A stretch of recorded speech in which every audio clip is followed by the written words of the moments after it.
Naruto का बेटा Boruto, जिसको कभी भी फैंस के द्वारा प्यार नहीं मिला, मिली तो बस जिल्लत और नफरत।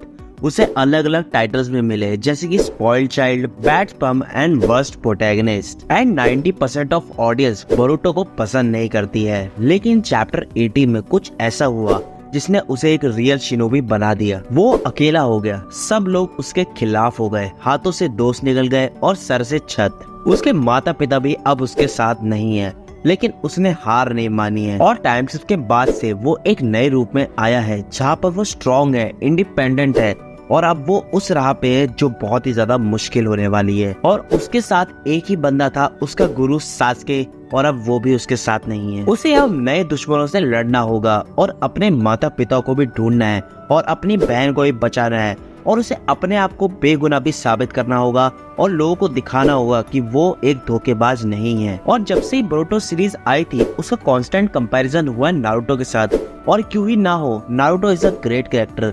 जब उसके साथ कुछ बुरा होता तो हमें भी दुख होता था, और जब वो आगे बढ़ता था तो हमें भी उससे प्रेरणा मिलती थी आगे बढ़ने की। और सिर्फ नारुतो ही नहीं, उसकी पूरी सीरीज के अंदर जो भी कैरेक्टर्स हैं वो हमें कुछ न कुछ सिखाते ही है। जैसे कि रॉक ली, जो हमें हार्ड वर्क की इम्पोर्टेंस सिखाता है, और जिराया सेंसे, जिन्होंने हमें सिखाया कि हमें सबकी मदद करनी चाहिए, और इताची भी, जिसने हमें बलिदान का असली मतलब सिखाया। और मोस्ट ऑफ द फैंस ने भी बोरुटो को इसलिए देखा था क्योंकि वो नारुतो को देखना चाहते थे। लेकिन अब बोरुटो भी किसी से कम नहीं है। वो जानता है कि उसे अब जिम्मेदारियां उठानी होगी, और वो अकेला है। और मैं डेफिनेटली देख सकता हूँ कि वो उसी राह पे जा रहा है जहाँ पे एरन था।